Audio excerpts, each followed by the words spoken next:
Let me ask you something. How many times have you said something that felt harmless, but cost you respect, growth, or peace without you realizing it? See, the smartest men I've met, they don't talk the most. They don't interrupt to prove they know. They don't waste words defending their pride, because real intelligence, it's not about appearing smart. It's about knowing what not to say. And most of us, we've said things that silently chipped away at our own potential. Words, I already know that. That's not my fault. I'll do it later. They sound small, but they reveal something big. A mindset that's stuck. A man that's settling. A path that leads nowhere. The Stoics taught, the soul becomes dyed with the color of its thoughts, but it's also shaped by the things we speak and the things we stay silent about. In this video, we're going to dive deep into 7 phrases intelligent men never say. Not because they're perfect, but because they've learned what these words cost. Respect, progress, purpose. So if you're ready to upgrade your mindset, sharpen your presence, and walk through the world with more power, precision, and calm, stay with me, because this isn't just about words. This is about reclaiming the man you were meant to become. 1. I already know that. How ego silently blocks your evolution. There's a phrase that slips out of our mouths without a second thought. It sounds smart, it sounds assured, and on the surface, it feels like a badge of intelligence. I already know that. But let's take a closer look. What are we really saying when we say those 4 words? Most of the time, it's not truth speaking. It's ego, quietly, defensively, trying to protect itself from the discomfort of being seen as incomplete. And here's the paradox. The moment you say, I already know, you stop yourself from knowing more. You close the book before the last page. You walk away from a conversation that might have revealed a deeper layer. You silence a mentor, a friend, or even a stranger, who may have had exactly the insight you needed to hear. The Stoics taught that pride is the enemy of growth, and nowhere does pride hide more comfortably than in the illusion of already knowing. Let me tell you a story. Years ago, I was in a meeting with a man I deeply respected. He had the calm presence of someone who didn't need to dominate a room, because he'd already earned respect through decades of experience. We were reviewing a workflow I had done countless times before. I thought I had it mastered. As he began to explain a minor change in the process, I cut in with a casual, "Yeah, I know." He didn't scold me.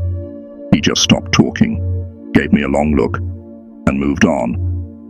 But I felt it. The weight of what I'd just shut down. Later that day, I realized something important. I hadn't just interrupted him. I'd interrupted my own learning. Because what I didn't already know was why he saw it differently, what his decades of trial, error, and quiet mastery had taught him. And instead of absorbing that, I blocked it out in 4 words. Why? Because I was more invested in looking like I knew than in actually learning something new. That was the moment I understood. Intelligence isn't shown by what you already know. It's shown by how willing you are to know more. Marcus Aurelius, one of the wisest emperors to walk the earth, kept a journal, not because he didn't know things, but because he never believed he knew enough. He wrote to himself to stay grounded, to remind himself that the moment you think you've arrived, you stop moving. Real growth requires the courage to stay open, to admit you don't have the whole picture, to trade pride for progress. And here's the truth. Even if you've heard something before, you haven't heard it in this moment, with this experience, from this person, with this version of you.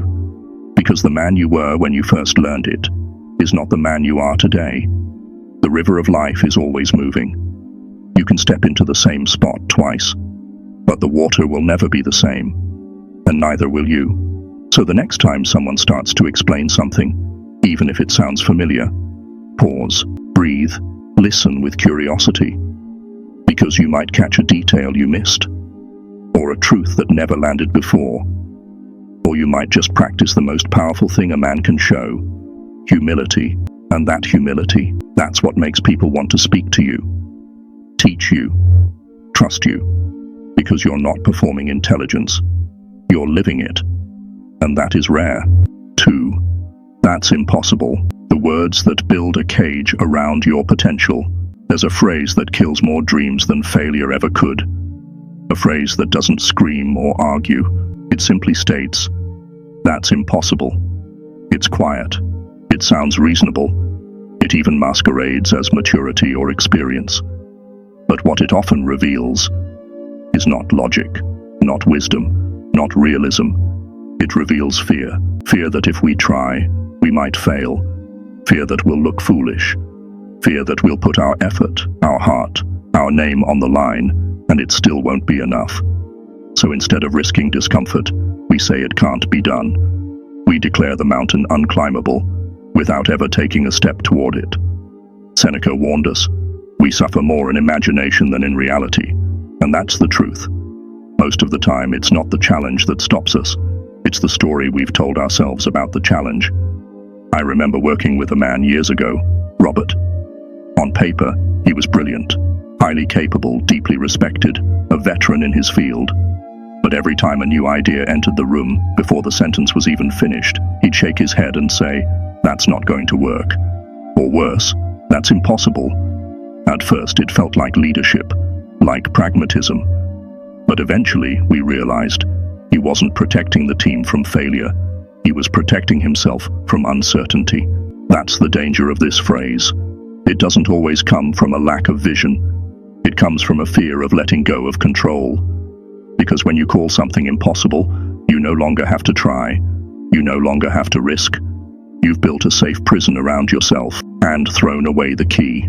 The Stoics taught that our power lies in perception. The event itself is neutral.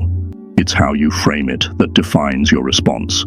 So when you say, that's impossible, what you're really doing is assigning meaning before exploring possibility. Now let me be honest, I felt it too. There was a project I was once handed that looked doomed from the start.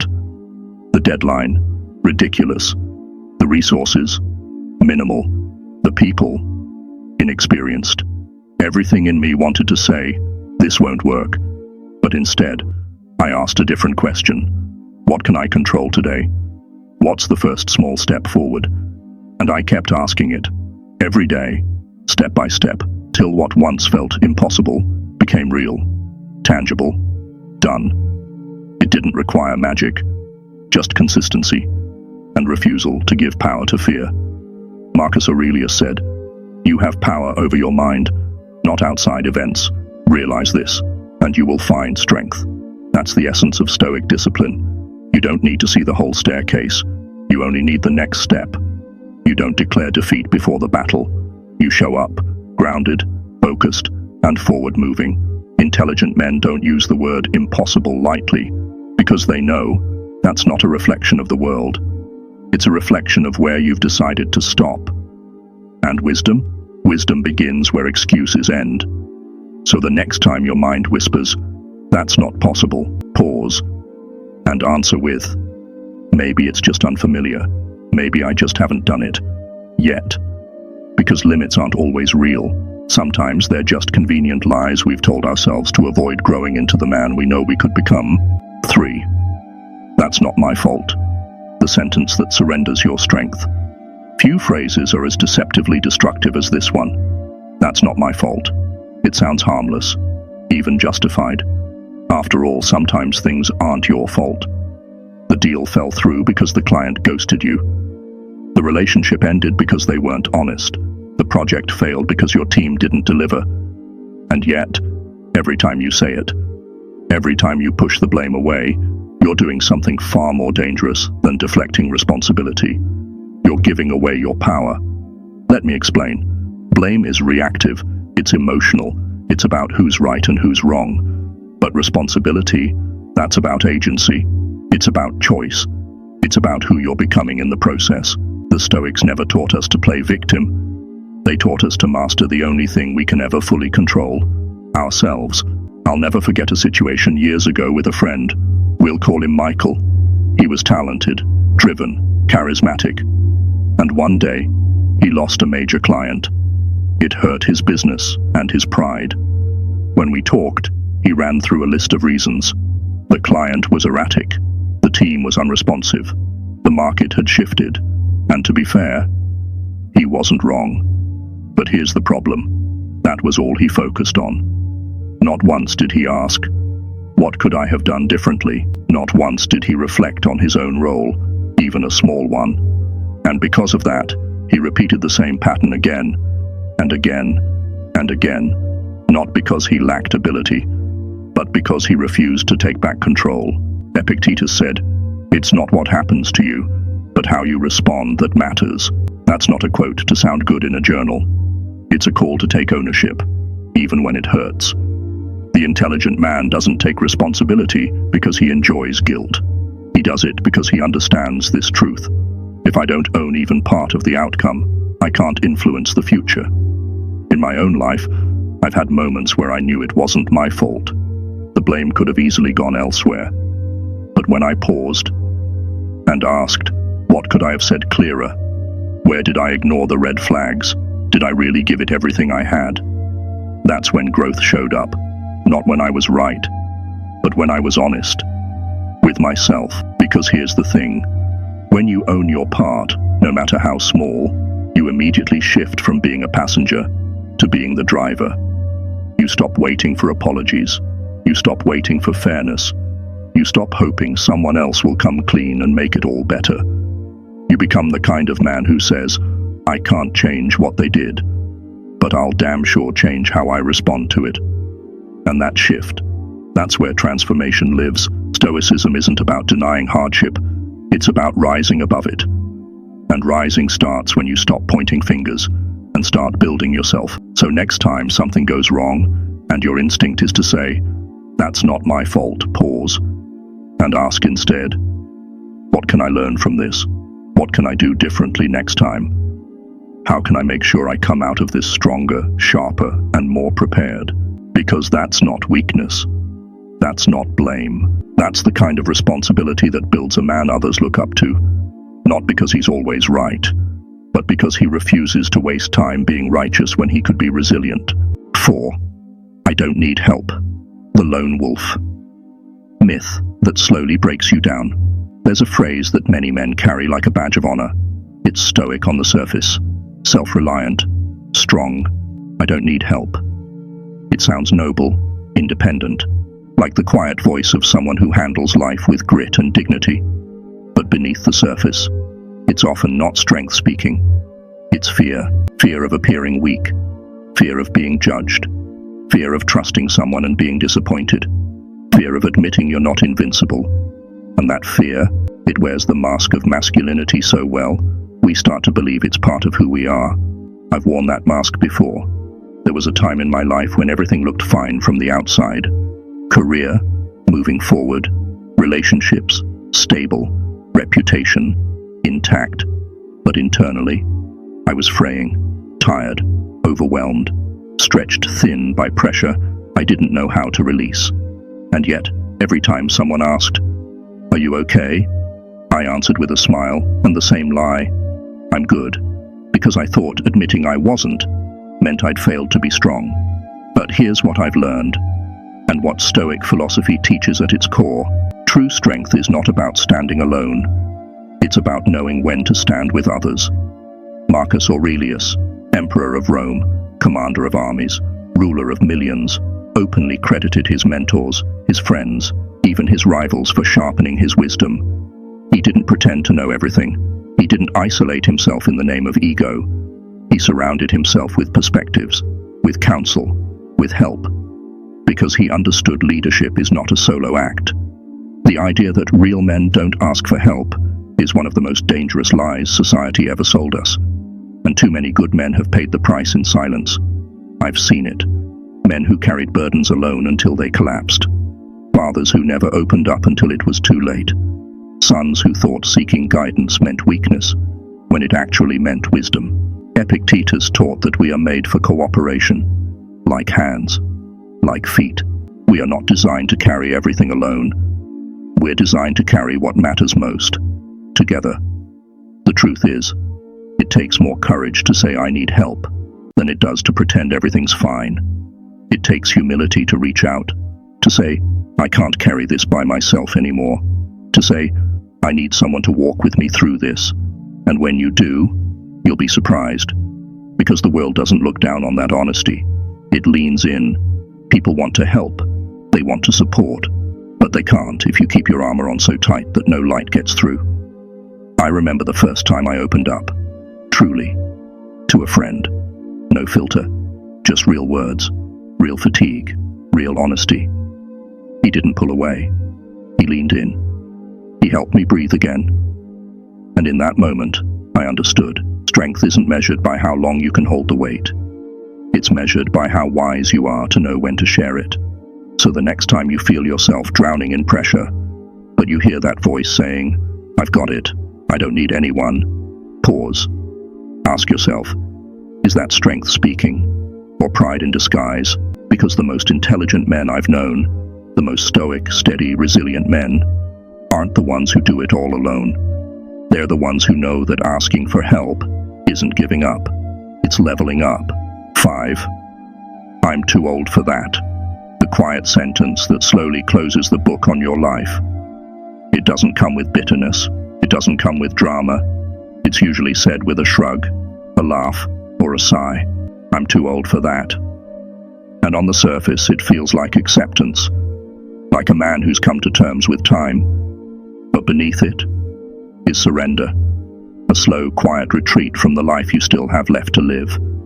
That sentence doesn't reflect your age. It reflects your belief about what's still possible for you.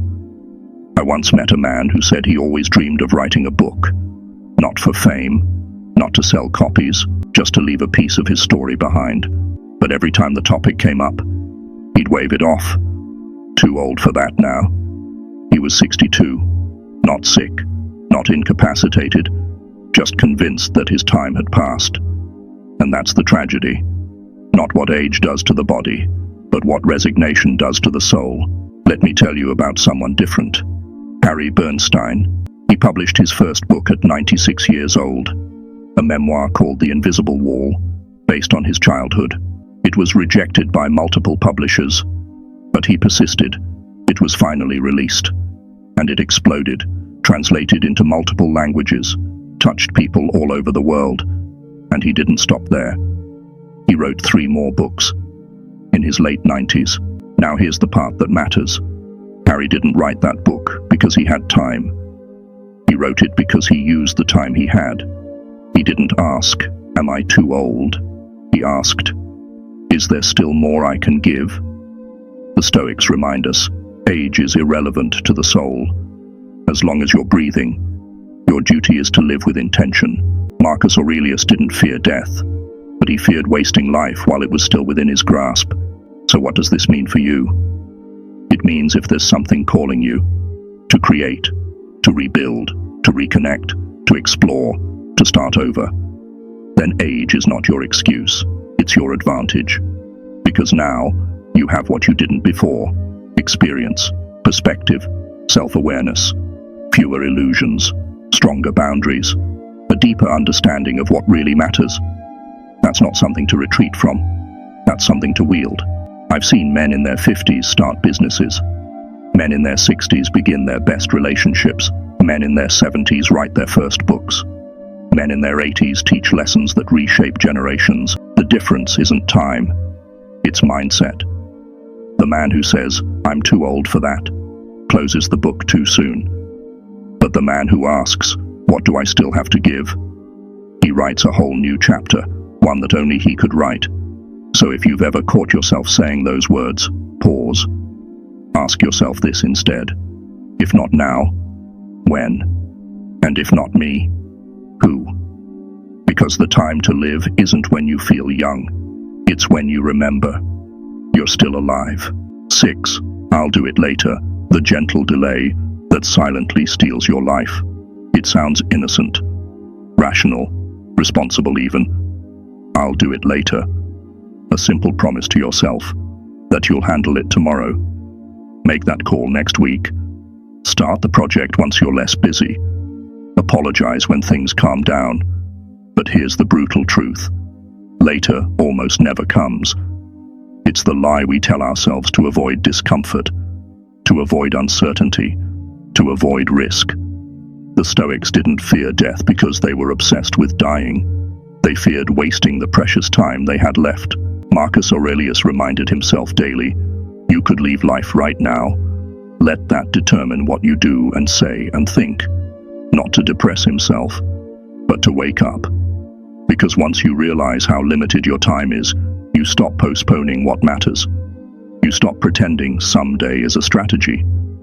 I once knew a man, successful by every worldly standard. Big house, respect in his field, always busy, always on the move. He used to tell me, "One day I'll take that trip with my dad. One day I'll sit down and really talk to him." But one day never came. His father passed suddenly. No goodbye, no fishing trip, no closure. And what was left? A calendar full of missed chances and a heart full of things that would never be said. That's what I'll do it later really is. A gamble.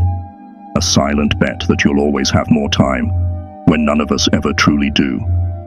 I've done it myself, put off that hard conversation, delayed that idea I believed in, convinced myself that the moment wasn't right yet. But here's the shift I made, the one Stoicism helped me realize: the perfect moment. It doesn't exist. Action creates clarity, and clarity builds momentum. Intelligent men understand this. They don't operate on emotion or convenience. They act based on values, and they act now, not because it's easy, but because they know the longer they wait, the heavier the weight becomes. A delayed apology hardens into resentment. A postponed dream rots into regret. A conversation left unsaid becomes a wound you carry in silence. So, what do? You make the call. You send the message. You take the first uncomfortable step toward the thing you've been avoiding. Today. Not next week. Not when you're ready. Now. Because every moment you spend waiting for the perfect time is a moment stolen from the life you could be living. Stoicism isn't about suppressing urgency. It's about acting with it. The man who waits to start living dies long before his heart stops beating. So the next time you hear yourself say, "I'll do it later," interrupt it. Replace it with, "If it matters, I act now. Even if I'm not ready, even if I'm afraid, even if it's uncomfortable." Because action now creates peace later. But inaction now creates a lifetime of what-ifs. 7. That's just how I am. The subtle excuse that kills who you could become. There's a phrase that feels like truth, like maturity, like radical self-acceptance. That's just how I am. We say it when we lash out in anger, when we shut down emotionally, when we avoid growth, confrontation, or vulnerability. And it sounds like a fact, like something carved into stone. But let me tell you something most people don't want to hear. "That's just how I am" is not a reflection of truth. It's a resignation, a quiet surrender to comfort over change. Because when you say that, what you're really saying is, "I'm not willing to do the work to grow beyond this version of me." I've heard it too many times. "I just don't do emotions. I've always been like that. I'm bad at relationships. I've always pushed people away. I'm not organized, never have been." But that's not character. That's a script. One we keep reciting because we're afraid of rewriting it. I once worked with a man who struggled with control and anger. He'd snap in meetings, cut people off, always try to dominate the room. And when someone finally called him out, he said, "Look, this is just how I am. I'm intense. I've always been like this." And maybe he believed it. But the truth was simpler. He just never tried to be different. Because different meant digging into discomfort, facing himself, and that's harder than pretending your flaws are permanent. Epictetus said, "It's not things themselves that disturb us, but our judgments about them." And often, the most damaging judgments are the ones we make about ourselves. Stoicism doesn't tell us to reject who we are. It tells us to examine it, honestly, courageously, and then decide, is this who I want to remain? Or is this just the version of me that's easy to justify? Growth isn't found in accepting our limitations as unchangeable. It's found in questioning them, pushing against them, transcending them. I've had to face this in my own life. There were times I told myself I was just not good with vulnerability, that I was too guarded, too analytical, too focused. But eventually, I had to confront the truth. That wasn't who I was. It was who I had become, through repetition and avoidance. And if I could become that version of myself, I could become something else. Something stronger, wiser, more grounded, more present. That's the gift of being human. We're not fixed. We're fluid. We're always becoming, for better or worse. Marcus Aurelius said, "You must build the life you want, starting with your thoughts." And I'll add, you must protect your future self from the lies your present comfort tries to sell you. So the next time you hear yourself say, "That's just how I am," stop. Ask instead, is that who I choose to be? Because intelligent men don't hide behind identity. They shape it. They own it. They refine it, day by day and by decision. You're not a finished product. You're a work in progress. And that's not weakness. That's power. The man who's willing to evolve, to question his own patterns, to trade excuses for growth. That's the man who becomes unstoppable. Final reflection. If any of these 7 phrases hit home, good. That means you're paying attention. That means something inside you is stirring. And that's where change begins, not with blame, not with shame, but with awareness. Because smart men don't deny their blind spots. They study them. And wise men, they don't just study, they evolve. So which phrase are you retiring today? Let me know in the comments. And if this message sparked something in you, don't keep it to yourself. Send it to a friend, to a brother, to the man you were a year ago, and hit that subscribe button, because this is just the beginning of your evolution. One mindset shift at a time, one wiser decision at a time. We're not just becoming smarter here, we're becoming better men,